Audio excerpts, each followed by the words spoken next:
Hi, everybody. It's your girl Kathy here again on Sunday, 29th June.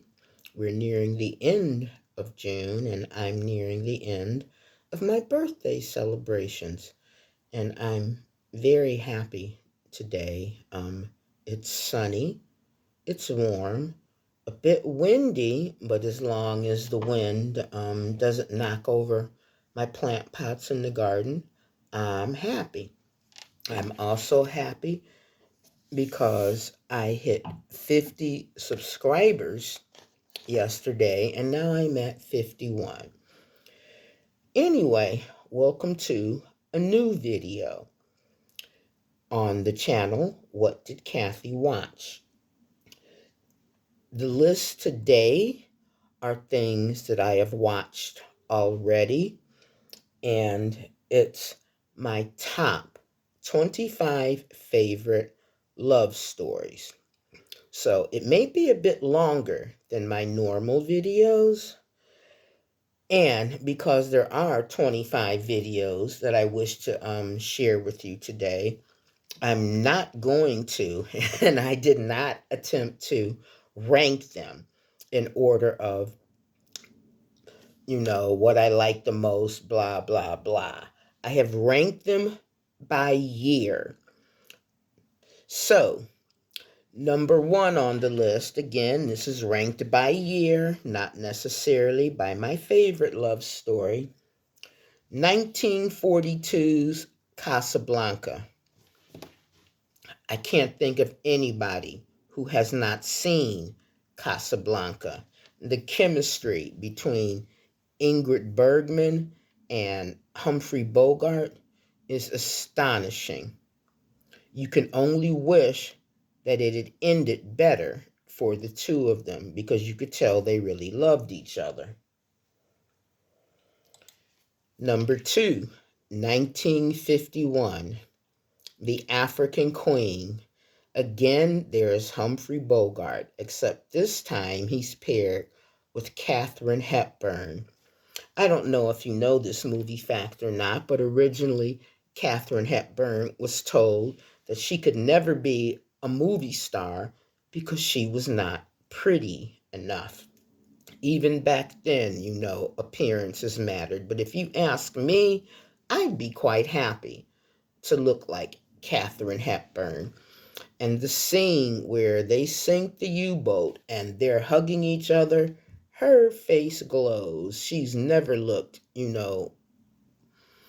she just looks beautiful. So I don't know what Hollywood was talking about. Number three, 1953's From Here to Eternity. Deborah Kerr, Burt Lancaster, Ernest Borgnine, Montgomery Clift, Frank Sinatra. This was so steamy. In fact, the scene with Deborah Kerr and Burt Lancaster on the beach, they made them shoot that several times because, let's face it, it was 1953 and the Hays Code was still in existence, and they were worried that it might be too steamy. But I absolutely love this movie. 1954, Judy Garland and James Mason, A Star is Born. I freely admit to being what my partner refers to as a film snob. I dislike most remakes, and this version with Judy Garland in the role of an up-and-coming star and James Mason in the role of a guy whose career is on the decline is amazing. But you could see that he loved her and she loved him despite his many faults. And that makes this film, an especial favorite of mine because love is hard and people have faults, and you need to love people, whoever you're in love with, faults and all. 1961. This is a dual category for me. It's a movie and it's considered a musical. 1961's West Side Story. I don't need to say anything about this. I can't think of anybody who has not seen West Side Story with that heartbreaking scene after Tony is killed trying to break up a gang fight and the police are trying to remove his body and Maria screams, "Don't you touch him!"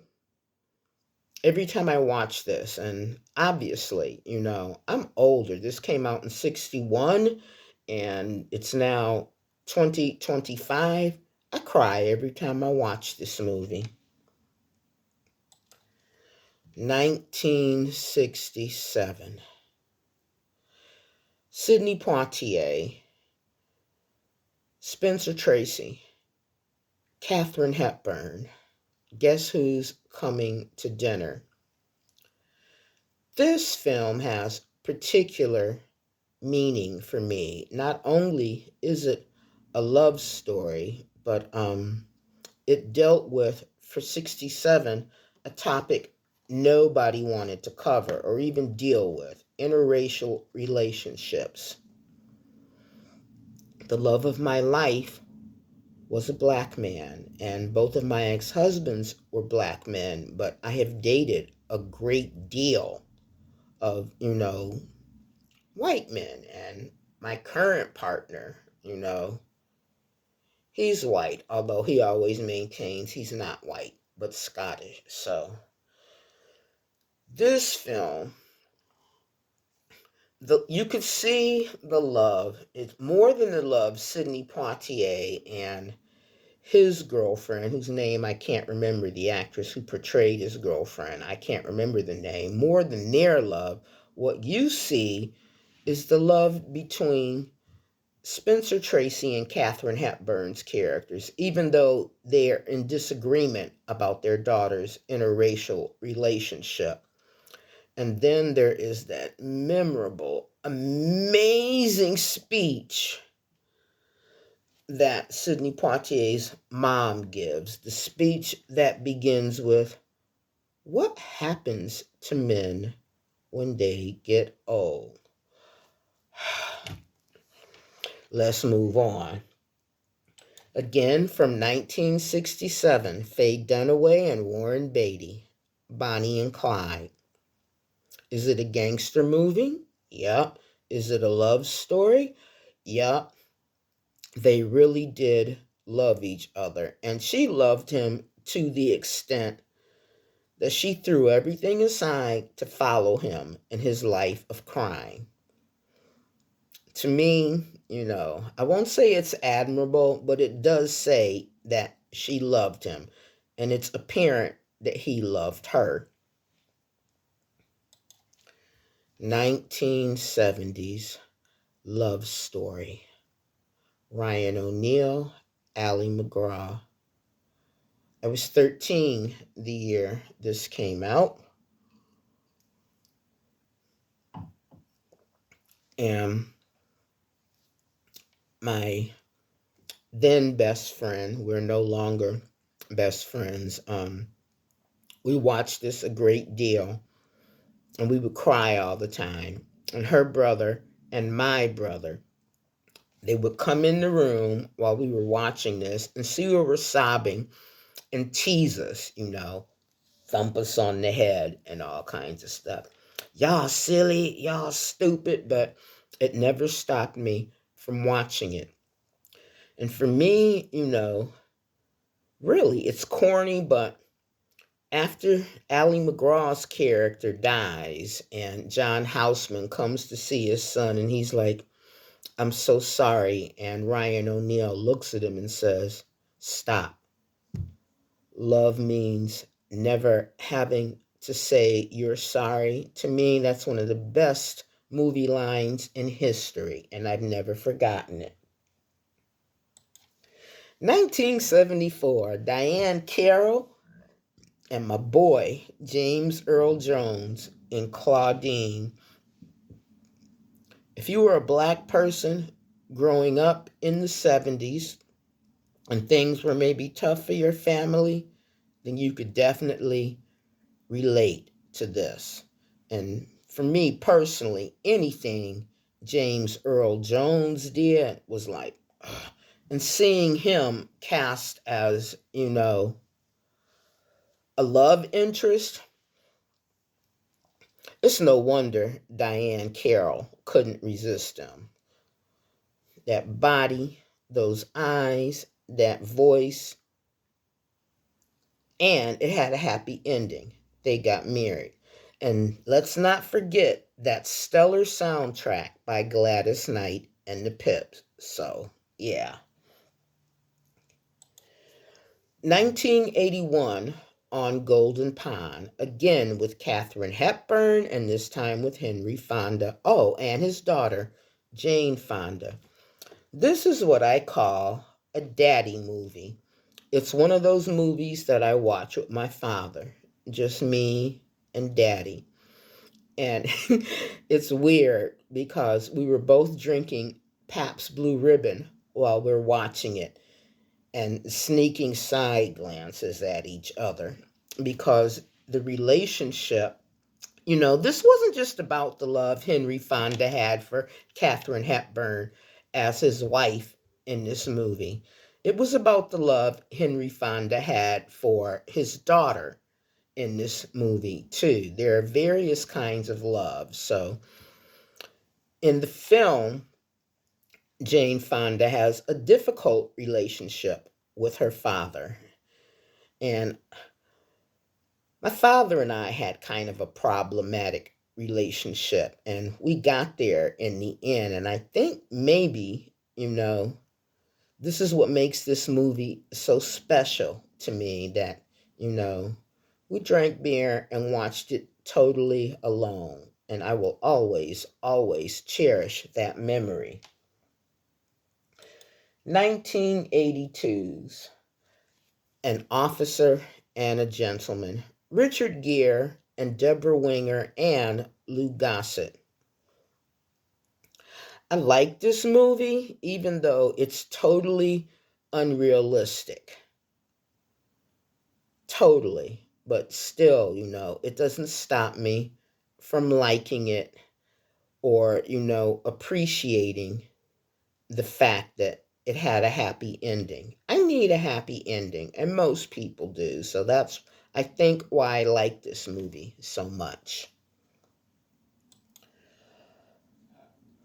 This love story.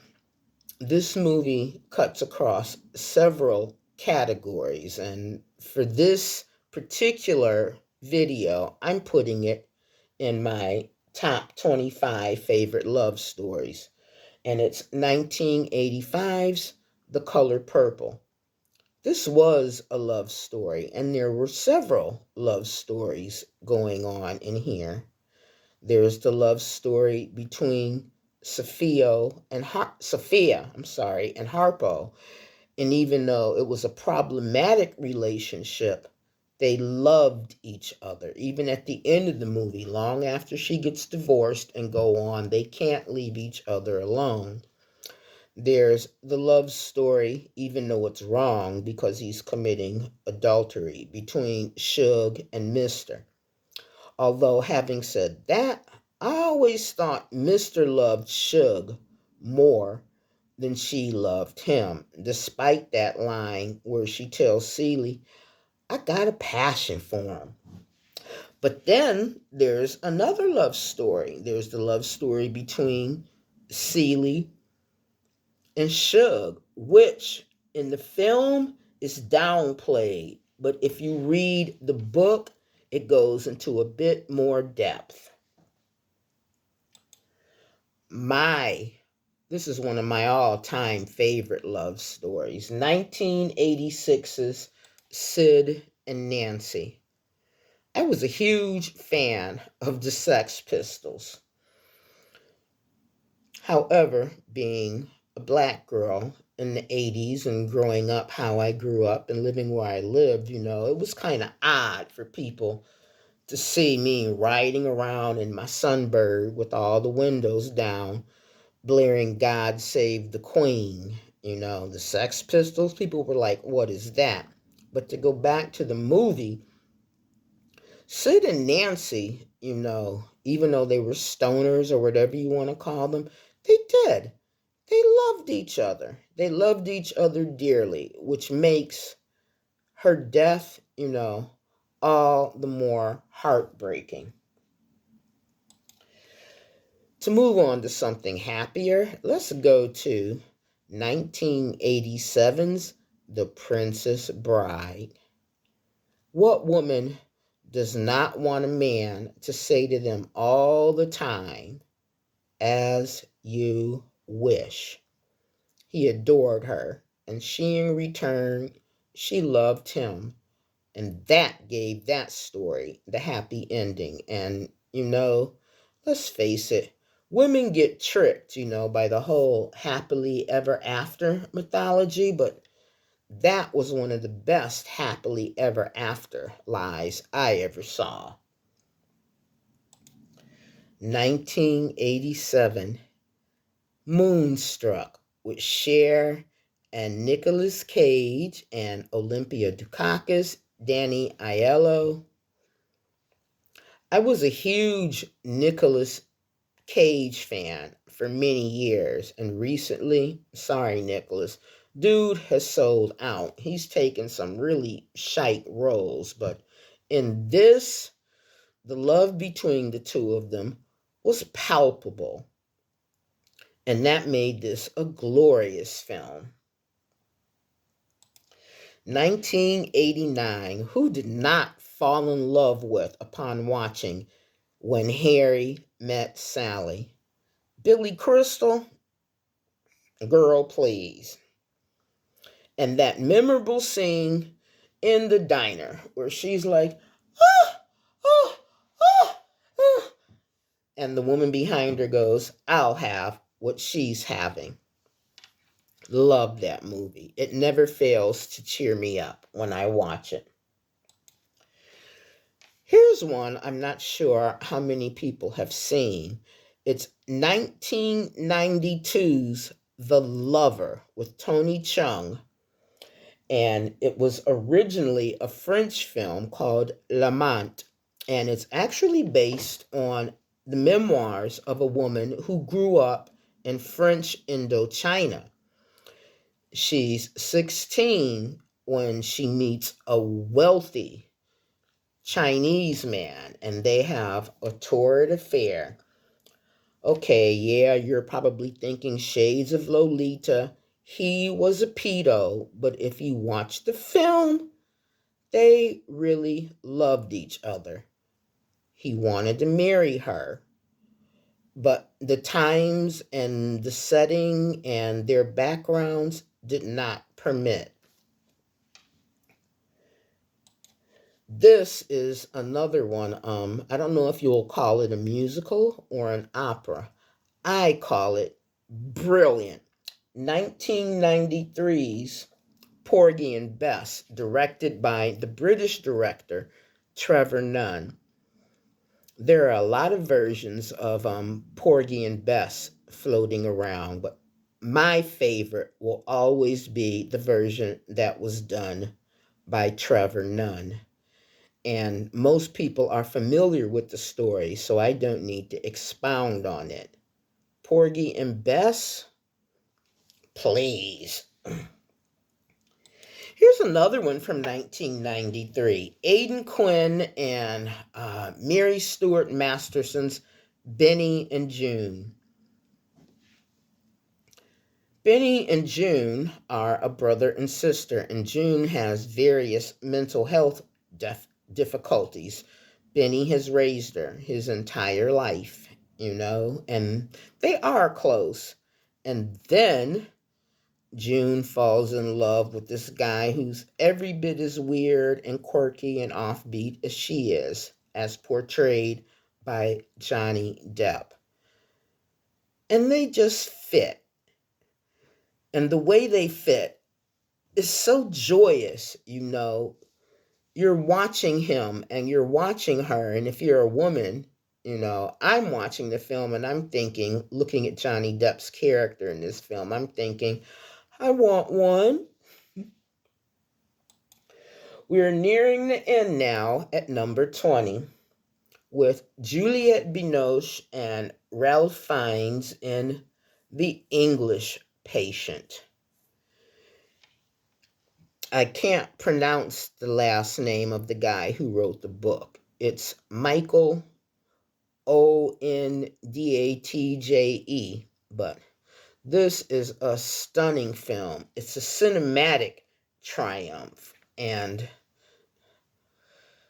the bathtub scene, the scene in the cave where he has to leave her and promises to return, breaks your heart. 1997, and I had to figure out whether or not I wanted to put this on the list because it just seems, corny to me, in line with my usual taste, but I can't help it. I love this film, and it's Titanic. And it's like at the height of Leo DiCaprio's fame, but I can't help it. I love this film. I hate the ending, though. I really hate the ending, and I'm sure there are millions of other people who love this film who hate the ending too. 1998. This was a surprising, I guess you could call it a comeback film. The Horse Whisperer. Robert Redford. I don't like horses. Horses scare me. I had a bad experience with a horse as a youngster. My father had a friend who owned a farm called Midway Lake, and he had horses, and he took us out there, and I got on the horse, and I had a frisky horse, and I must have been like 9 or 10, so I found the whole experience terrifying. But this film, even though, let's face it, she's committing adultery with the Robert Redford character, you could see that she did love him. That's number one. And number two, she loved her husband too. And I've always thought, since maybe like the age of 12, I haven't thought, but I understood that it's possible to love more than one person at the same time. And if you think about it deeply, no one person can be all things to you anyway. So, number 23 on my list is Love and Basketball. I think I've mentioned this in various lists like 3 times. If you've seen it, this is, I hate labeling things, but this would fall under, black cinema, and not a whole lot of people are into black films, but this is a fabulous love story because you could see when they met each other at the ages of 8 and 9, you could tell where this was going, and you wanted them to get there happily ever after, which, after some bumps in the road, they do get. I'm on number 24 now, and this is The Notebook. OMG. I don't know anybody who hasn't seen The Notebook, who hasn't wept buckets over it. Particularly the end where he dies with her. I have no words. I will just say that I adore this film. And we are now at the end of my longest list for my longest video, my top 25 favorite love stories. Number 25 on the list is Brokeback Mountain. Heath Ledger and Jake Gyllenhaal. When they came out with this movie in 2005, I was like, yes. I have friends of all races, religions, colors, genders, trans friends. I have always thought, from a young age, who cares what people do in the bedroom, behind closed doors? Who cares? Like the saying is love. And I love this movie. Absolutely adore it. So it's 25 on the list, only in the chronological sense, because as I stated at the beginning of this video, I could not possibly break down into favorites 25 films, so I chose to do it chronologically. However, having said that, I can give you my number one favorite love story of all time, even though it does not have a happy ending, and that would be 1954's A Star is Born with Judy Garland and James Mason. So, that's my list. Thank you as always for tuning in. To my old subscribers and my new subscribers, and a special thank you. Please feel free to share the link with your family and friends. Enjoy what's left of the weekend, and I'll see you in the next video. Cheers.